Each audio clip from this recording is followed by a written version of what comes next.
MG రావు గారు, Taiwan దురాక్రమణకు China సిద్ధమవుతున్నట్లుగా వార్తలు వస్తూ ఉన్నాయి. సో అలా చేస్తే కనుక జపాన్ చాలా తీవ్ర హెచ్చరిక చేసింది చైనాను. రీసెంట్గా ఎలక్ట్ అయిన ప్రధాని తకాయిచి కూడా సీరియస్ వార్నింగ్ ఇచ్చారు చైనాకు. అండ్ జపాన్ కూడా క్షిపణుల్ని మోహరించింది. అక్కడ యుద్ధ పరిస్థితులు కనిపిస్తూ ఉన్నాయి. సో ఏం జరిగే అవకాశం ఉంది? తైవాన్ యుద్ధం అనివార్యమా? ఒకవేళ తైవాన్ దురాక్రమణకు చైనా రెడీ అయితే భారత్ ఎటువైపు ఉంటుంది? ఎస్ అండి, ఇప్పుడు తైవాన్ రక్షణకి అమెరికా ఉంటుంది అనేది మనకు తెలుసు. తైవాన్ని ఎప్పుడైనా చైనా తైవాన్ మీద దురాక్రమణ చేస్తే నేను వస్తానని అమెరికా స్టేట్మెంట్ ఇస్తూ ఉంటుంది. కానీ విచిత్రంగా ఒక పెద్ద విషయం సంచలనం జరిగింది ప్రపంచ రాజకీయాలు. అదేంటంటే తైవాన్ని దురాక్రమణకి పాల్పడితే చైనా తైవాన్ రక్షణకు నేను వస్తాను అని కొత్తగా మొట్టమొదటిగా మహిళా ప్రధానిగా వచ్చిన జపాన్కు వచ్చిన సనై తకాయిచి చెప్పడం జరిగింది. ఇది వార్నింగ్ కూడా కాదండి. వెంటనే జపాన్ ఏం చేసింది, తన యొక్క యాంటీ మిసైల్స్ని అంటే యాంటీ షిప్ మిసైల్స్ని, ఎయిర్ డిఫెన్స్ సంబంధించిన మిసైల్స్ని తైవాన్కి సమీపంలో సింకోకు దీవులో ఒకినావా దగ్గర మోహరించడం జరిగింది. అంటే చైనా యొక్క షిప్పులు కానీ చైనా ఎయిర్ క్రాఫ్ట్లు కానీ తైవాన్ మీద దాడి చేస్తే ఈ జపాన్ క్షిపణుల పరిధిలోకి అవి వస్తాయి అన్నమాట. అంటే చైనా దురాక్రమణ చేయలేదు తైవాన్ మీద. అంటే జపాన్ అలా మోహరిస్తే మరి చైనా ప్రతిస్పందన ఎలా ఉందంటే అసలు దారుణంగా ఉండే, తోక చెక్కున కోబ్రా లాగా రెచ్చిపోతుందండి. కోబ్రా పడగ విప్పి రెచ్చిపోతుంది చూడండి, అలా విధంగా ఉంది. ఇప్పుడు చైనా కూడా వెంటనే తన ఎయిర్ క్రాఫ్ట్ కొత్తగా పట్టిన ఫ్యూజియన్ అనే ఎయిర్ క్రాఫ్ట్ క్యారియర్ని అక్కడ పంపడం జరిగింది. ఎయిర్ క్రాఫ్ట్లను పంపుతుంది, ఎయిర్ ఫోర్స్ని పంపడం జరిగింది. జపాన్ మీద కారాల మిరియాలు నూరుతుంది. ఇదే క్షణంలో ఇంకోటి జరిగింది. తైవాను ఎప్పుడు తన చరిత్రలో లేనట్టు $40 బిలియన్ ఒక మిలిటరీ బడ్జెట్ ఎక్కువ కేటాయిస్తుంది. జీడిపిలోనే 5% డిఫెన్స్ బడ్జెట్ని పెంచేసింది. అది అనౌన్స్ చేయడం జరిగింది. ఇప్పుడు $40 బిలియన్ అంటే యాంటీ ఎయిర్ డిఫెన్స్ సిస్టమ్ని, అదేవిధంగా చైనా డోమ్ అంటే తైవాన్ డోములు అంటే తయారు చేస్తుందంట. అంటే మనకి ఐరన్ డోములు అనంటూ ఉంటాయి ఇజ్రాయెల్కి, గోల్డెన్ డోమ్ అని అమెరికాకు ఉంటుంది. అదేవిధంగా తైవాన్ డోమ్ తయారు చేస్తాం మేము, $40 బిలియన్ పెట్టని మిలిటరీ బడ్జెట్ ప్రకటించడం జరిగింది. ఇది కూడా చైనాకి చాలా పెద్ద తీవ్ర హెచ్చరిక అయిపోయింది. అంటే ఇప్పుడు చైనా మరి ఊరుకుంటుందా అంటే China it's a big military power. China అధ్యక్షుడు జీ జిన్పింగ్ లైఫ్ టైం డ్రీమే తైవాన్ని ఆక్రమణ చేసుకోవడం. చైనా యొక్క మెయిన్ ఇప్పుడు ప్రధానమైన ఆసియా ప్రపంచంలో ఏదైనా ఉందంటే తైవాన్ని లాగేసుకోవడం. మరి తైవాన్ లాక్కోవడానికి ఎట్టి పరిస్థితుల్లో 2027లో అది ప్రణాళికలు వేసుకుని కూర్చుందండి. అంతటి ఆర్మీని, ఎయిర్ ఫోర్సు, నేవీ అన్నిటినీ అది సిద్ధం చేసుకుంది.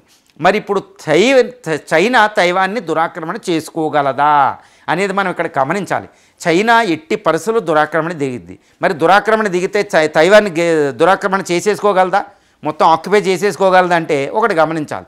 జపాన్, దక్షిణ కొరియా, ఫిలిప్పైన్స్, తైవాన్ ఈ 4 దేశాలు కలిపి ప్రపంచంలో అగ్రరాజ్యమైన అమెరికా ఆధ్వర్యంలో అవి యుద్ధం రెడీగా ఉన్నాయి. అక్కడ తైవాన్ని ఆక్యుపై చేస్తేనే అక్కడ యుద్ధం తయారవుతుంది.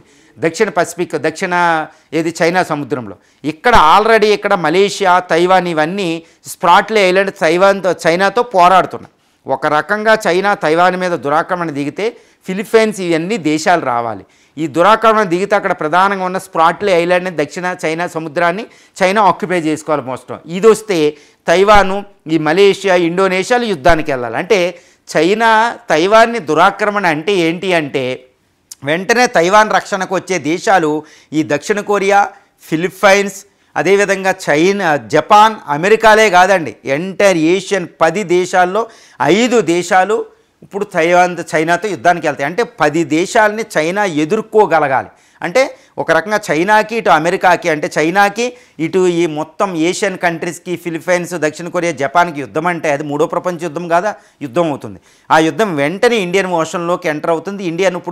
ఇండియన్ ఓషన్లో ఉన్న ఆస్ట్రేలియా, జపాన్లు కూడా అందులో ఇన్వాల్వ్ అవుతే అది ఇక్కడ కూడా స్పిల్ ఓవర్ ఎఫెక్ట్ అంటారు, ఇండియన్ ఓషన్లోకి వస్తుంది.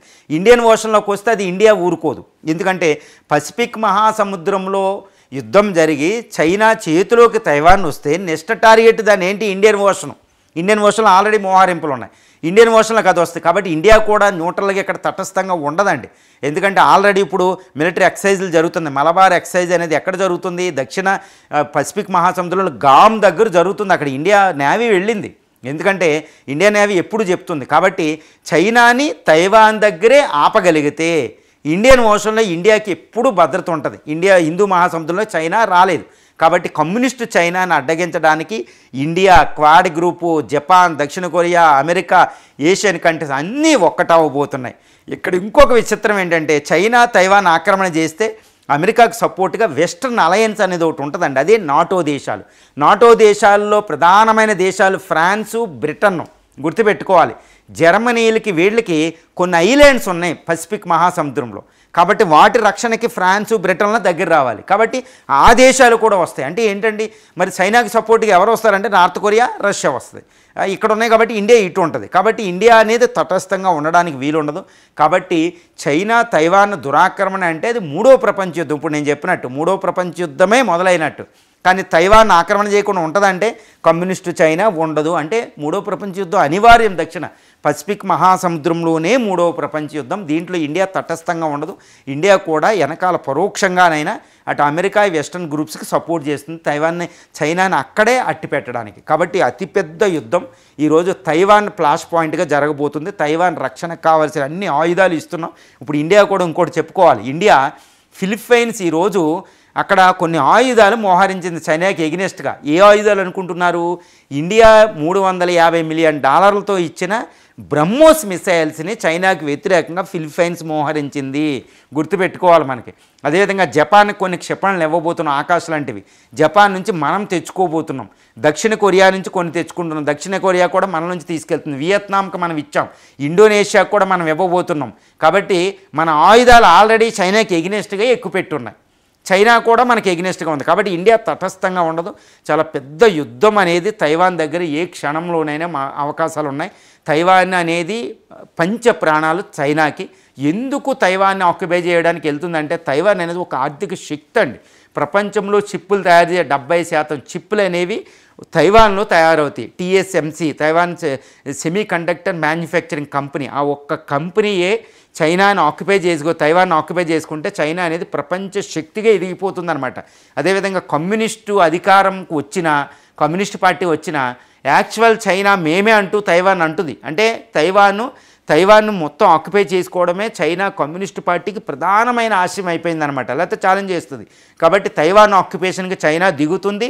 తైవాన్ ఆక్యుపై చేసుకుంటే అమెరికా ఆధ్వర్యంలోని వెస్టర్న్ గ్రూప్ అంతా అక్కడ రావడం జరుగుతుంది. మూడవ ప్రపంచ యుద్ధానికి పెద్ద ఫ్లాష్ పాయింట్ అక్కడ ఏ క్షణంలోనే. అంటే తైవాన్ రక్షణ సామగ్రిని తెచ్చుకుని అమెరికాలో అన్నీ ఏకమయ్యి మొత్తం రక్షించుకునే అంత సమయాన్ని చైనా ఇవ్వదు. చైనా ఆల్రెడీ గత 5 సంవత్సరాలుగా తైవాన్ ఆక్యుపేషన్కి ప్రిపేర్ అయిపోయి ఉంది. Taiwan across the Taiwan straight అండి. అక్కడ చాలా భీకరమైన పరిస్థితులు నెలకొంది. ఏ క్షణంలోనైనా అక్కడ యుద్ధం అనేది అనివార్యం.